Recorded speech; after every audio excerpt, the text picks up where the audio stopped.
fellow video game collectors, and welcome to another pickups video. So a little while ago, Gamestop had a buy two get one free deal on their games. So I decided to go all out and pick up some games that I just needed to have in my collection. So to optimize the savings in the deal, I had to buy 3 games that were roughly the same price to get an effective 33% off of each game. And since I bought so many games, I went ahead and coughed up a few more dollars to get the GameStop Pro discount, which benefited me not only in this pickup, but will help me out in the future as well. So the first set of games I got were $11.69 each. The first of this bunch was Project X Zone. I snagged the sequel of this not too long ago, so now I have the first one so I can start playing this series. If you're not familiar with it, it's a turn-based strategy RPG. It's a fan service game with a lot of characters from various Namco, Capcom, and Sega games. I've heard mixed things about this game. The combat is apparently shallow and repetitive. Others have just said that this game is pretty average. It's worth checking out though if you want to see some of your favorite characters from all these different games together in the same game. So check it out if that sounds interesting to you. The second game I got this tier was Ninja Gaiden Sigma 2 Plus. So this is a port of Ninja Gaiden Sigma 2 for PlayStation 3, which was a port of the original Ninja Gaiden 2 for the Xbox 360. So this game, it's a hack and slash beat 'em up style game. Now I've actually played the original Ninja Gaiden 2 for Xbox 360, and it is a hard game. I actually never beat it. I got to the final boss and I just ended up giving up on it because it was just too hard for me. But I am looking forward to giving it another shot with this portable version. Overall, this is supposed to be a pretty good version of the game. It's definitely fun despite being quite the challenge at times, especially on harder difficulties. So the third game of this tier that I got for free was Metroid OTHERM. This game continues directly after the ending of Super Metroid. The gameplay goes back to the older feel of the NES and Super Metroid games, without being restricted as just being another 2D side-scrolling platformer. Instead, it opens up to using the 3D environment a little bit. So I've heard that this game is not very good, but I decided to get it anyway since it would be free, and I would still like to get a complete Metroid collection. So let me know in the comments below what your thoughts are on Metroid OTHERM. The second set of games that I got were $17.99 each, and the first one of that bunch was Child of Light. So this is a beautiful looking RPG by Ubisoft with a really nice looking hand-drawn art style. It has a very interesting combat system where there is an active time battle bar at the bottom of the screen. It's more like a timeline, as you're able to knock enemies back on that timeline when you hit them and interrupt their moves during battle. The game looks great and I just can't wait to dig into it. The next one of this tier I got was Dragon's Crown.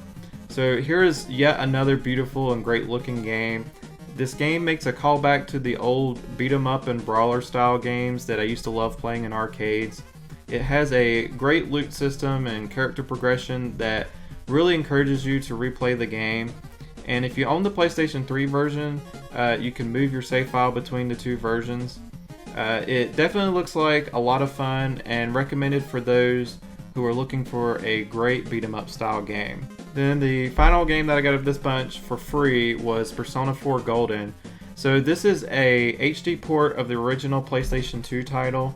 It's a pretty cool looking RPG and definitely a Japanese game with, like, you go to school and you build relationships, you know, you're trying to get like a girlfriend or whatever, and you know, then you finally go and dive into some dungeons. So it has a great story with just lots and lots of things to do. The game is just absolutely packed with content. However, I've never played any of the Persona games before, and this would be my first one.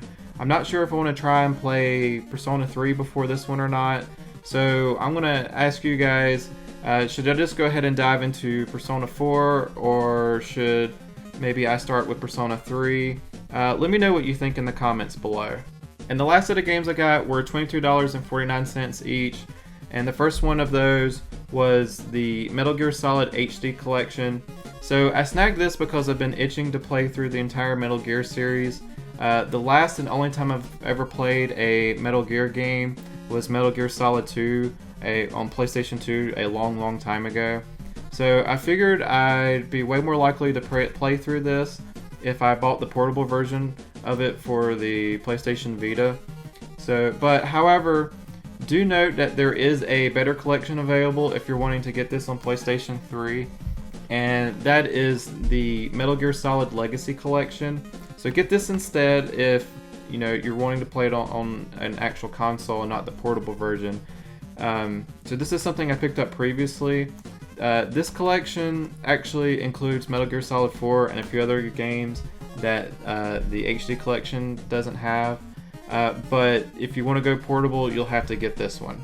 Then the second game I got of this bunch was Virtue's Last Reward. So this is the sequel to the DS game, 9 Hours, 9 Persons, 9 Doors. And like the first game, it's a visual novel game, sort of like a point-and-click adventure game with like a ton of puzzles for you to solve and complete. I've never played any game in this series before, but I've heard that they're really good. So I'm trying to pick up each game in the series as I find them for cheap. And then finally I got Metal Slug Anthology for free. So this is an awesome compilation of the Metal Slug games.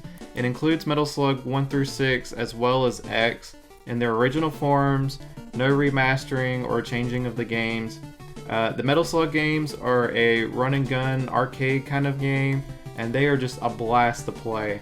So definitely check out this collection if you love this genre.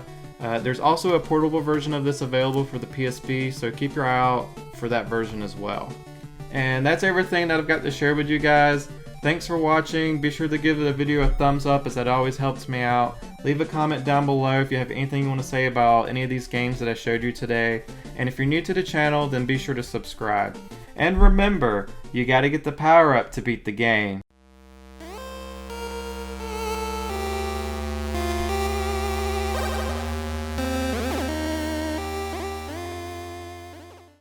And I would still like to get a complete Metroid